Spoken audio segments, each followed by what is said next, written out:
que se tenga claro que la operación del Tren de Aragua es una operación que muestra unas dinámicas que a lo mejor no son necesariamente nuevas, pero que para la región son bastante particulares en cuanto a crimen organizado y que los diferencia de otras organizaciones que son quizás más tradicionales y que uno pudiera suponer que tienen mucho más poder de fuego, pero que no lograron tener la expansión visible que ha tenido el Tren de Aragua, que bueno, que lamentablemente se ha convertido en una marca que incluso está afectando a la migración venezolana. Entonces, bueno, no sé si quisieran hacer preguntas, si hay algún punto en particular que quisieran, en el que quisieran que profundizara.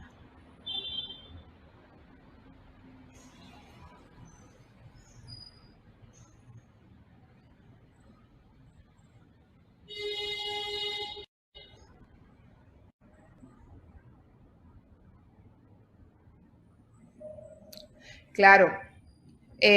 No sé, insisto, no sé si tienen alguna pregunta o no se pueden hacer preguntas, no sabía cómo era la dinámica, pero bueno, les puedo seguir explicando cosas del Tren de Aragua. Por ejemplo, hace poco publicamos un trabajo con El Espectador de Colombia en donde pudimos entrevistar a 3 mujeres víctimas de trata y explicaban cómo era la dinámica. O sea, las mujeres en muchos casos son captadas en la frontera, o sea, una vez que pasan a Colombia, y después que las captan, pues las esclavizan, las tienen encerradas, las someten.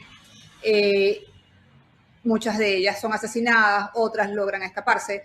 Esta operación de trata está controlada, o sí, básicamente está controlada desde Colombia, opera desde Colombia, y desde Colombia las van repartiendo a varios países de la región. Las llevan a Perú, a Ecuador, a Bolivia y a Chile, donde después las establecen. También las pueden mover a otras zonas de Colombia para ser explotadas sexualmente. La mayoría obviamente son mujeres con muchas necesidades económicas, la mayoría son venezolanas, aunque ya también ha incorporado a mujeres colombianas en esta dinámica. En el caso de Venezuela, algunas de las formas de captar a estas mujeres, que también en muchos casos son adolescentes, menores de edad, son, por ejemplo, los concursos de belleza y las agencias de modelaje.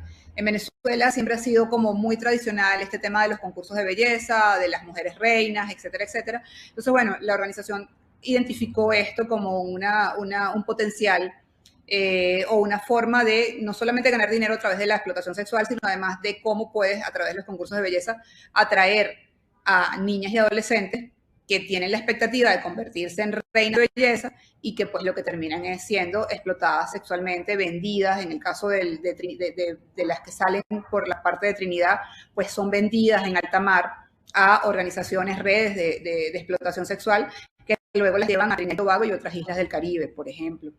Y en el caso de las que son captadas en tierra firme y que son enviadas a Colombia, pues igual, en muchos casos utilizan las fachadas de supuestas agencias de modelaje, esto que comentaba de los concursos de belleza. Las niñas creen que efectivamente se van a convertir en modelos, en reinas de belleza y que van a triunfar o a ir a eventos internacionales, y lo que finalmente terminan es siendo víctimas de esta organización. También hay otros manejos, porque en ocasiones algunas mujeres aceptan ir como prostitutas con la organización, pero cuando llegan al lugar de destino, que como les decía, en muchas ocasiones es Chile, pues entonces la organización les dice que cuando, o sea, les dice que van a ir a cambio de, ellos les pagan el viaje, ellos pagan todo el traslado, y cuando lleguen allí tienen que pagar una cantidad de dinero, una cantidad de pesos, por todo el trayecto, ¿no? Y esto lo van a pagar con trabajo sexual. Pero cuando las chicas ya han pagado la tarifa que les impusieron, pues entonces les dicen que la tarifa no era en pesos colombianos, sino en pesos chilenos. Entonces todavía no terminan de pagar. Y esto se convierte en una especie de cadena infinita donde en realidad las muchachas son esclavizadas y no terminan nunca de liberarse de la organización, sino que permanentemente están pagando una deuda que nunca termina, ¿no? Entonces, estas son como algunas de las formas que ellos aplican para el delito de trata, que es uno quizás de los más extendidos y de los que les está generando más rentas a la organización en este momento, según las propias autoridades chilenas. Luego, por supuesto, hay otro delito que no necesariamente, como se sabe, es tan visible, que es el lavado de dinero. Para el lavado de dinero utilizan muchas formas, entre las más quizás que se han visto, están involucrados en el negocio de las criptomonedas, pero además también establecen en los países a donde tienen o en donde tienen operaciones, han establecido, crean comercios, crean locales, establecimientos comerciales, ventas de alimentos, restaurantes, que sirven como fachada para lavar dinero justamente. Hay evidencias de que hay transacciones de miembros de la organización o envíos de dinero a Venezuela, a España y pues otro circulante en distintos países de la región. Sobre el tema del narcotráfico, pues están incursionando más fuertemente. Generalmente el Tren de Aragua se movía mucho con el tema con la marihuana, pero últimamente han incursionado en otras drogas y una de estas drogas es la ketamina, que según las autoridades chilenas también, pues fueron los primeros que empezaron a pasar ketamina, o por lo menos a los primeros que ellos identificaron pasando ketamina o metiendo ketamina a Chile, y pues eso se ha extendido ahora, es lo que llaman TUSI. Se ha extendido no solamente a Chile, sino que también hay evidencias de que lo hacen en Perú y también en Colombia. Esta sería otra de las fuentes de ingresos importantes en este momento para la organización. Y luego está una que es muy, muy importante para ellos, que históricamente ha sido como, yo diría que es lo que logra mantener la operación. Es como cuando tienes una empresa que tiene unos gastos, una nómina, unos gastos fijos, y que tú tienes que tener esos ingresos fijos para poder mantener tu operación. Bueno, para ellos, la renta que les genera, o sea, que genera esos gastos fijos, la renta con la que ellos cubren esos gastos fijos, la genera la extorsión. Entonces, ellos se dedican a la extorsión. Yo identifico varias formas de extorsión, hablo de una extorsión externa y de una extorsión interna. La extorsión externa es, bueno, la extorsión que conocemos a comerciantes, empresarios, que ellos cobran a personas que están, o organizaciones que están fuera de la prisión. Pero hay una forma también de extorsión interna que se llama la causa, que es la que ellos cobran a los presos. Los presos de la prisión de Tocorón deben pagar semanalmente $15 de causa, es una especie de impuesto, al PRAN. La suma de esos $15, que varía, porque varía dependiendo de la cantidad de presos que haya, si hay 5.000, pues es 15 por 5.000, si hay 7.000 es 15 por 7.000, entonces bueno, eso varía cada semana, pero en promedio hacen más de $3 millones al año. ¿Qué ocurre con ese dinero? Bueno, ese es el dinero que sirve para mantener la operación del Tren de Aragua. O sea, esa es la base. Si el mantener la estructura un mes requiere de $100.000, $300.000, pues ese dinero lo tiene que dar la causa. No sé, doctora, si hay alguna otra cosa que... Muchas gracias, doctora. Placer enorme, muy informados, muy detallado toda esa información que usted nos ha brindado esta mañana. Y agradecerle. Sí tenemos el pase directo hasta España, donde se encuentra el licenciado Andrés Céspedes. Así de que le hace para que don Andrés formule una pregunta, don Andrés. Muy buenos días, buenas tardes aquí en España. Ante todo, lo primero, un honor y un placer conocerla, doctora Rona, aunque sea a través de medios multimedia. Y bueno, de toda la exposición con la cual nos ha ilustrado, quería hacer pregunta si cree que es pertinente y si cree que es oportuna contestarla, que es sobre la mina de oro del kilómetro 88.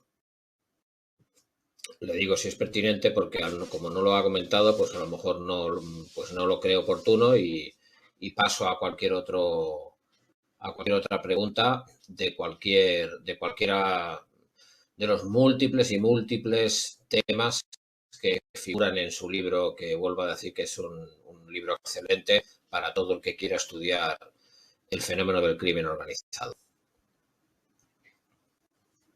Quisiera que hablara algo más de lo del kilómetro 88.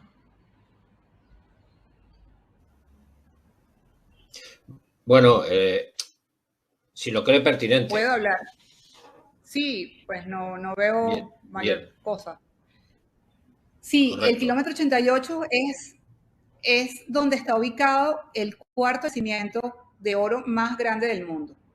Eso es en el Arco Minero, una zona que comunica al sur de Venezuela, que comunica o conecta con Brasil.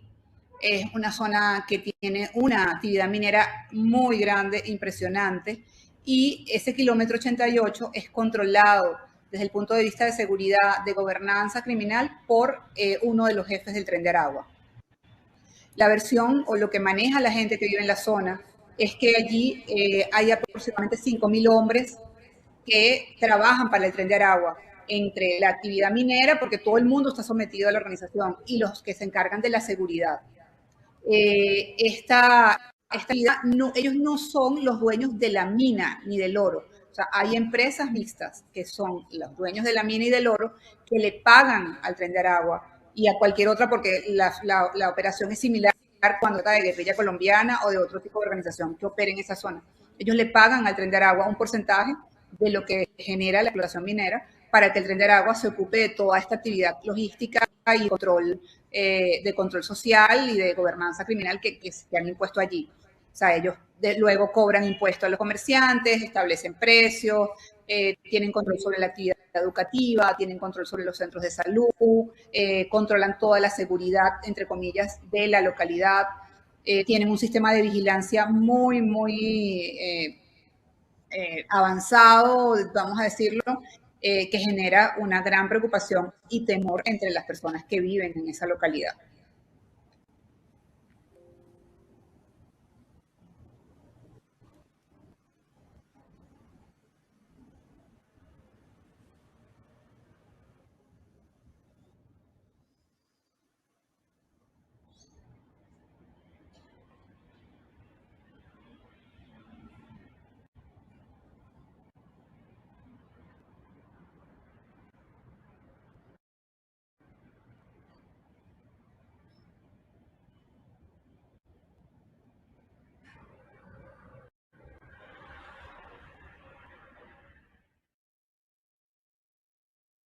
Su servidor Gerardo Brenes Montoya de Costa Rica. Tengo una consulta con respecto a qué relación puede tener o vínculo el grupo de los soles con esta corporación criminal llamada el Tren de Aragua. Un abrazo a la distancia, gracias. Gracias. Bueno, aunque se habla, yo creo que es importante primero que establecer y dejar claro, aunque se habla del Cartel de los Soles como una organización única, o sea, como una organización homogénea, etcétera, el Cartel de los Soles realmente es un nombre que se ha dado para agrupar o para meter en un mismo saco a distintas facciones de la Fuerza Armada venezolana que se han dedicado al tráfico de drogas. Pero no existe un cartel como tal, con el concepto de cartel que conocemos, como los carteles mexicanos, Sinaloa, Jalisco Nueva Generación, o como eran los carteles colombianos. Simplemente son varios pequeños grupos que se les ha dado la denominación, que se engloban en esa denominación, pero que realmente ni siquiera trabajan necesariamente entre ellos. Entonces, partiendo de esto, es probable, no tengo pruebas, de que alguno de estos grupos pueda tener alguna conexión con el Tren de Aragua o use los servicios del Tren de Aragua para la logística, el manejo de la movilización y el cuidado y la custodia de la droga. Es probable.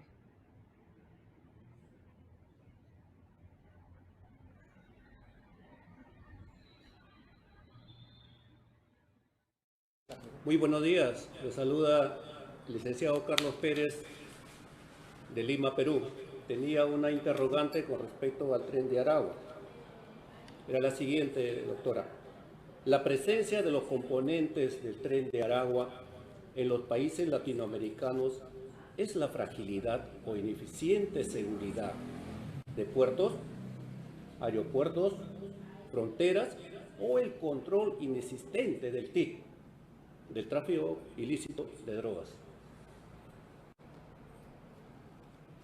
Yo creo que es una falla no de la seguridad necesariamente, sea, es posible que hayan fallas de seguridad en aeropuertos, puertos, etcétera, pero yo lo veo más como una falla en cuanto a cooperación internacional y el trabajo que debería ser estructurado y en cooperación de los gobiernos para combatir el crimen organizado. O sea, yo creo que no ha habido o no se ha tomado en serio el hecho de que el crimen organizado no es, de que el Tren de Aragua, por ejemplo, no es una organización venezolana que va para Perú a robar, a matar, no. Es una estructura de crimen organizado, así como son los carteles mexicanos, así como es el PCC, así como son los grupos colombianos. Son estructuras de crimen organizado que pueden operar en toda la región, y creo que eso lo demostró el asesinato del fiscal Pesi, el fiscal paraguayo Pesi, que fue asesinado por sicarios en Cartagena, Colombia, y en una operación en la que participaron uruguayos, paraguayos, colombianos, venezolanos, ocurre en Colombia, etcétera. Entonces, creo que hay que entender que el crimen organizado no tiene ni nacionalidad ni frontera, y que los gobiernos y los estados deben abordar el problema del crimen organizado con cooperación internacional, con intercambio de información, y entendiendo eso, entendiendo de que no se trata de que estás persiguiendo una organización venezolana o colombiana, no, porque al final es una organización son organizaciones que están operando, ya vemos, de manera incluso conjunta a lo largo de toda América. Entonces creo que hay que tener eso, o sea, verlo desde esa perspectiva.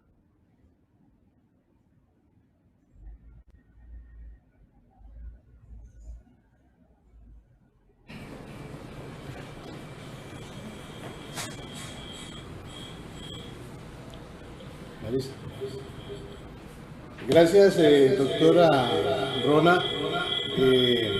Igualmente, gracias al licenciado en Seguridad Andrés Céspedes Ruiz, quien desde España tuvo esta mañana la participación en este importante congreso.